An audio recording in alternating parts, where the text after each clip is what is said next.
The Holocene has ended. What we do now, and in the next few years, will profoundly affect the next few thousand years. The only conditions modern humans have ever known so far are changing, and changing fast. Nothing stays the same on this planet. Everything changes. The Earth is going into one of these jumps, and you don't know what is going to be on the other side of those jumps. The Earth is always jumping.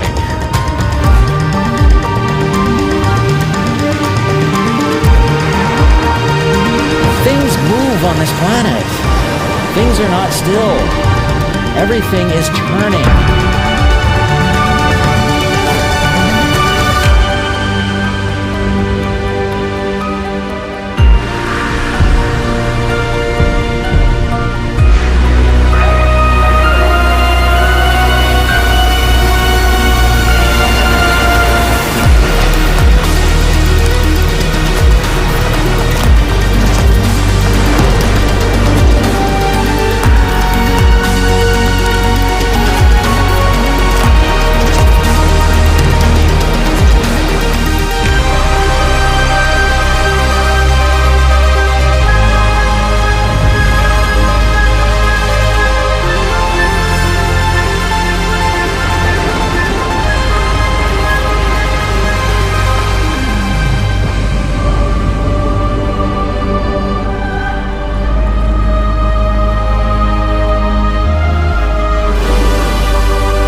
As it begins to run out of fuel, the sun won't simply fade away to nothing. Its core will collapse, and the extra heat this generates will cause its outer layers to expand.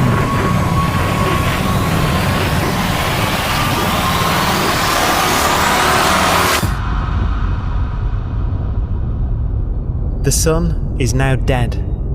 Its remains slowly cooling in the freezing temperatures of deep space.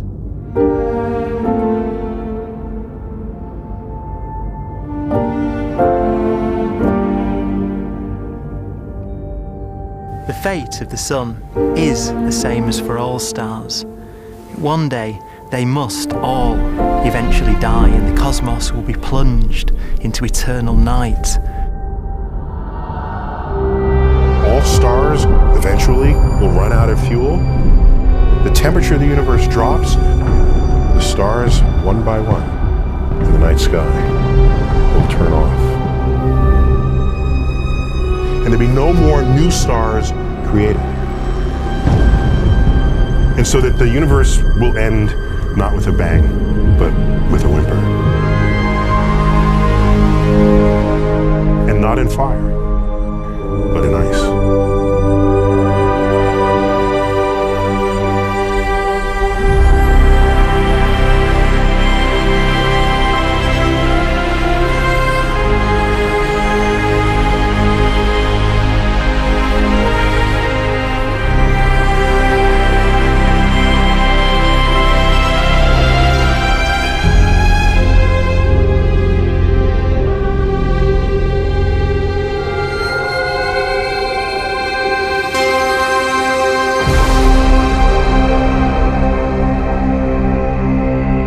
With no fuel left to burn, a white dwarf's faint glow comes from the last residual heat from its extinguished furnace.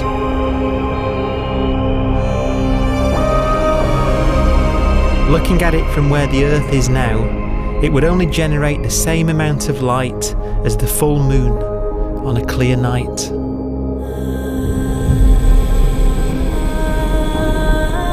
The faint glow of white dwarfs will provide the only illumination in a dark and empty void littered with dead stars and black holes.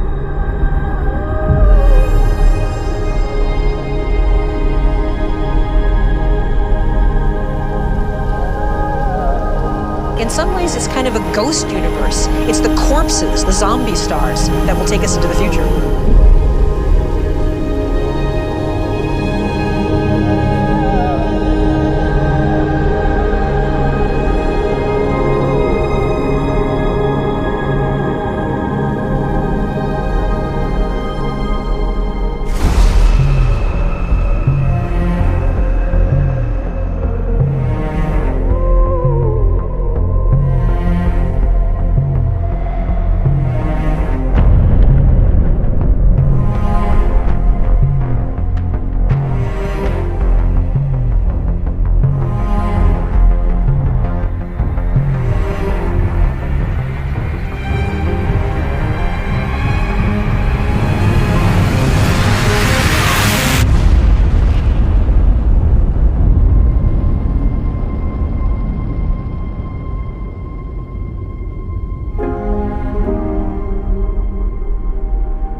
A black dwarf will be the final fate of those last stars. White dwarfs that have become so cold that they barely emit any more heat or light. Black dwarfs are dark, dense, decaying balls of degenerate matter, little more than the ashes of stars. Their constituent atoms are so severely crushed that black dwarfs are 1,000,000 times denser than our sun.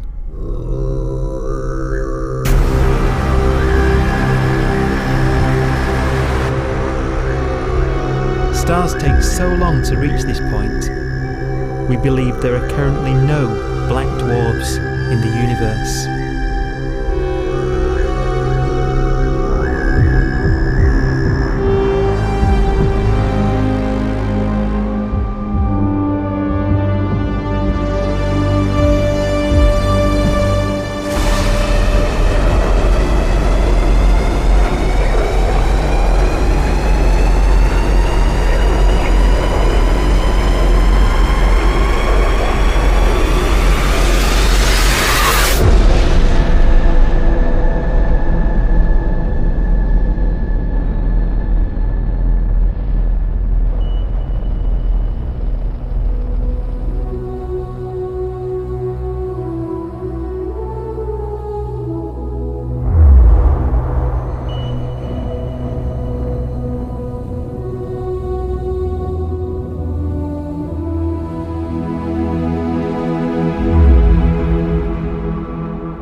We have a pace of life that's based on really the energy available to us now.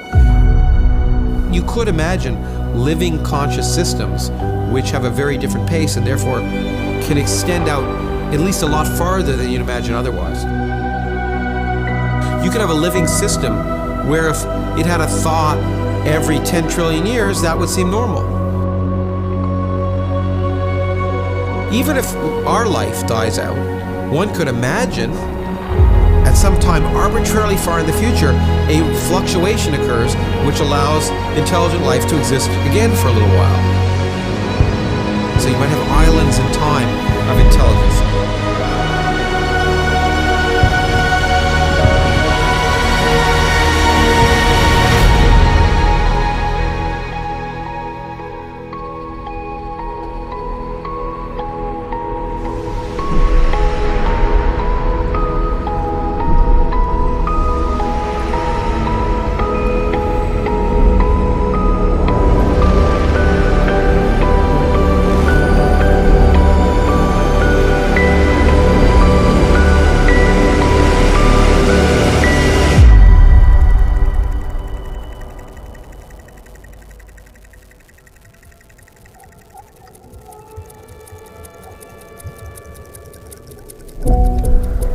Proton, one of the fundamental building blocks of atomic matter, of what makes us up, can just spontaneously fall apart. Any material that evades the pull of a black hole eventually dies away as its protons disintegrate.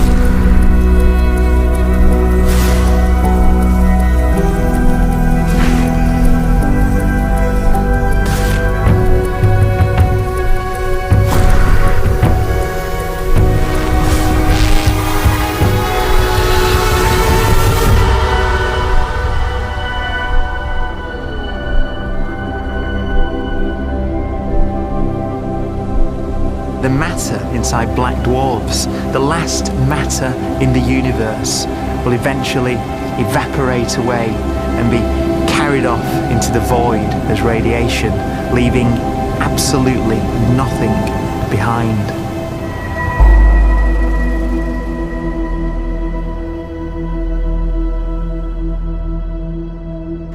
With the black dwarfs gone, there won't be a single atom of matter left. All that will remain of our once rich cosmos will be particles of light and black holes.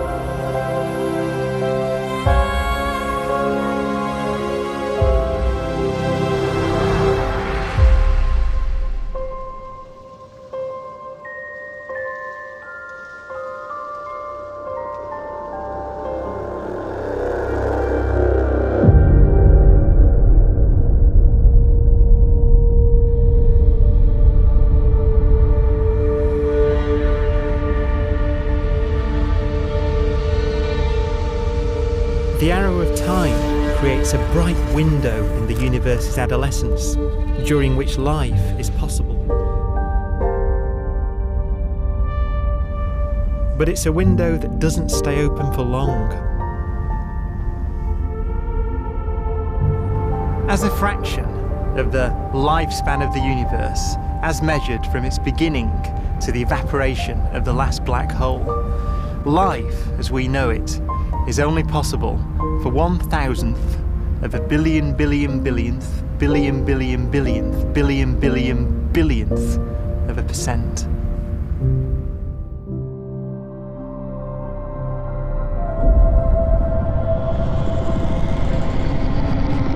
Black holes become the fundamental building block of the universe. A galaxy will basically be a supermassive black hole in a center with smaller black holes orbiting it. Zombie galaxies filled with black holes continue to evolve.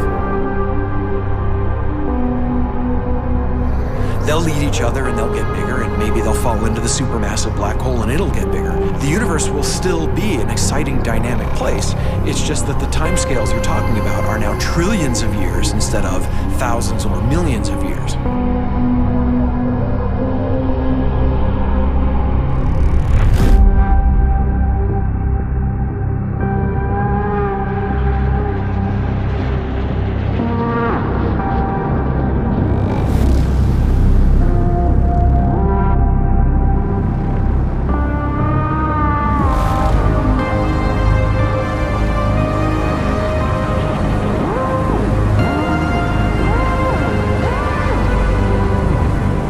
Black holes can bang on space-time like mallets on a drum.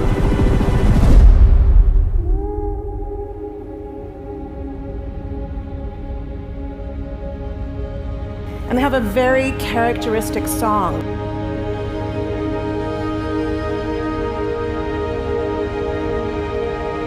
Imagine two black holes that have lived a long life together. At the end of their lives, they're going around each other, crossing thousands of kilometers in a fraction of a second. As they do so, they leave behind in their wake a ringing of space, an actual wave on space-time.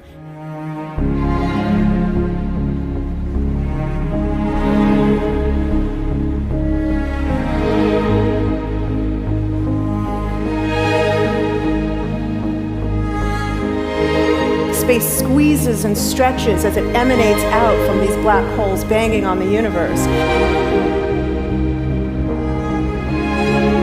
Those are the gravitational waves. They are literally the sounds of space ringing.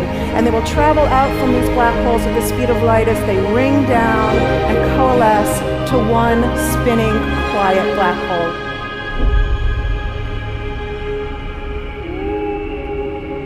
If you were standing near enough, your ear would resonate with the squeezing and stretching of space. You would literally hear the sound.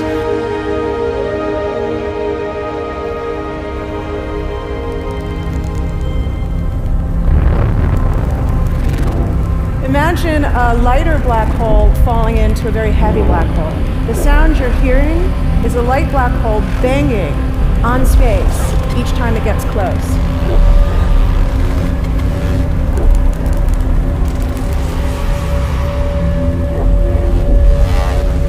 As it falls in, it gets faster and it gets louder.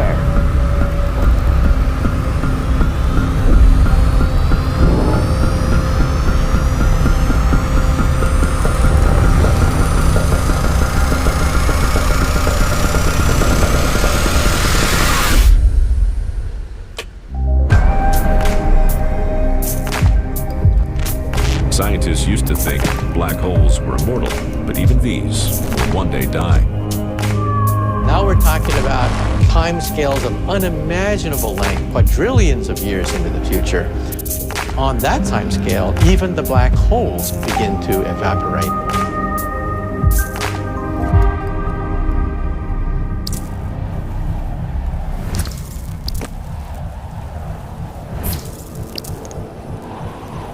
According to quantum mechanics, space is filled with virtual particles, antiparticles, that are constantly materializing in pairs, separating, coming together again, and annihilating each other.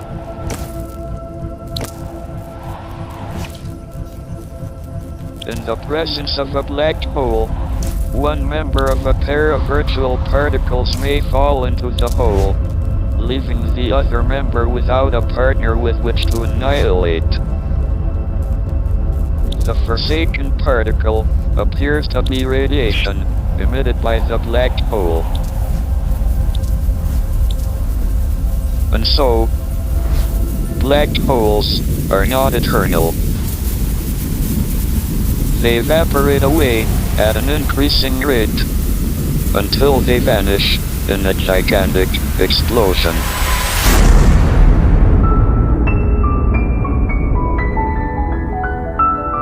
Quantum mechanics has allowed particles and radiation to escape from the ultimate prison, a black hole.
Philosophers and poets have asked the question, will the world end in fire or ice?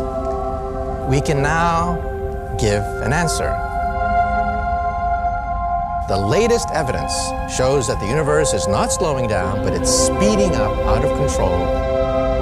And the universe, we think, will die in ice. Trillions upon trillions of years from now. Empty space itself has energy. In every little cubic centimeter of space, whether or not there's stuff whether or not there's particles, matter, radiation, or whatever, there is still energy even in the space itself. And this energy, according to Einstein, exerts a push on the universe. What is the weird stuff that's accelerating the universe? We call it dark energy. And this stuff is the dominant stuff of the universe. Almost 3/4 of the matter-energy content of the universe is this dark energy. And we don't know what it is. Dark energy, unlike matter or radiation, does not dilute away as the universe expands. This has crucial implications for what the universe is going to do in the future. So what will be the future of the universe? Well, if the dark energy remains dominant and repulsive, the universe will expand forever.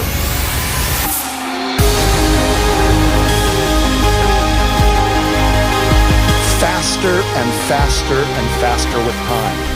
A runaway universe. 70% of the energy of the universe resides in empty space, and we don't understand why. But we do know what will happen. If that energy continues to be there, the universe will become cold and dark and empty.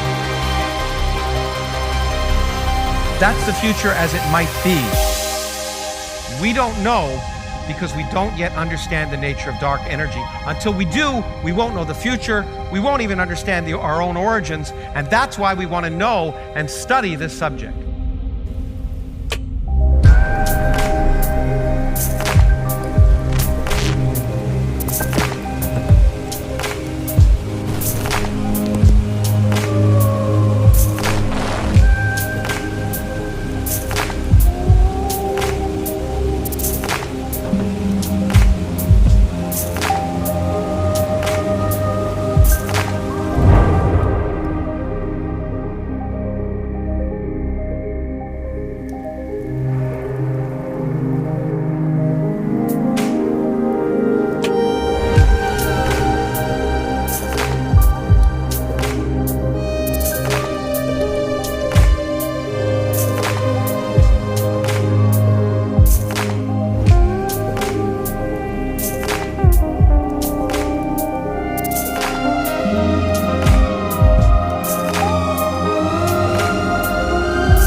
Forecast does seem to be for an ever colder, ever emptier universe.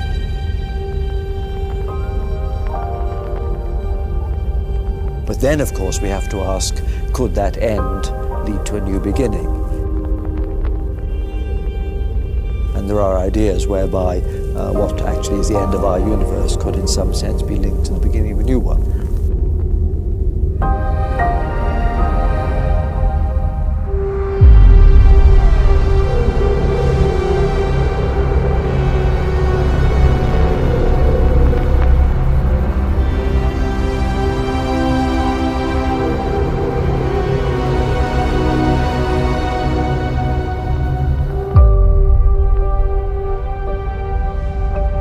We've worked out the mathematics, the equations. They seem to say that if you have an atom smasher that can concentrate tremendous amounts of energy at a single point, you can perhaps open up a gateway, a baby universe.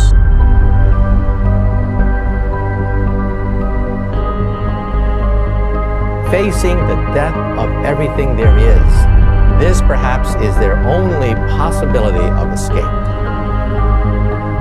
And this also raises a very intriguing possibility, sheer speculation of course, that perhaps any universe that has intelligent life in it will create baby universes, will create lifeboats, and proliferate child universes.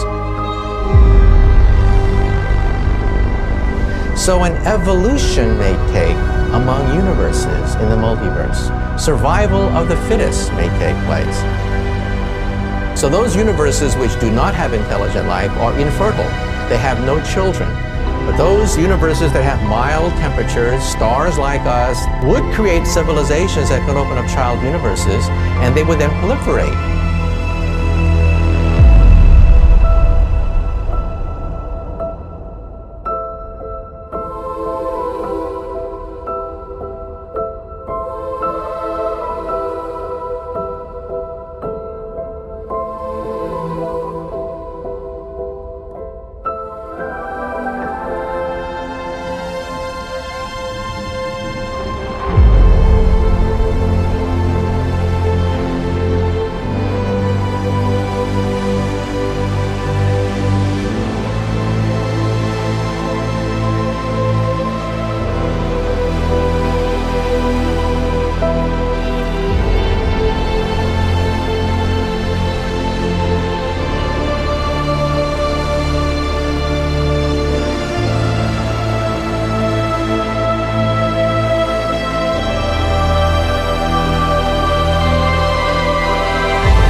After an unimaginable length of time, even the black holes will have evaporated, and the universe will be nothing but a sea of photons gradually tending towards the same temperature as the expansion of the universe cools them towards absolute zero.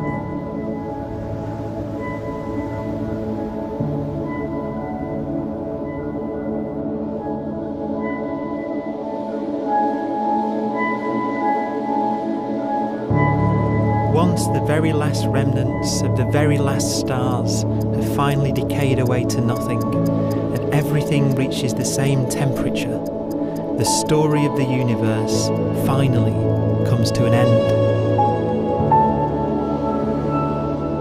For the first time in its life, the universe will be permanent and unchanging. Entropy finally stops increasing because the cosmos cannot get any more disordered. Nothing happens, and it keeps not happening forever.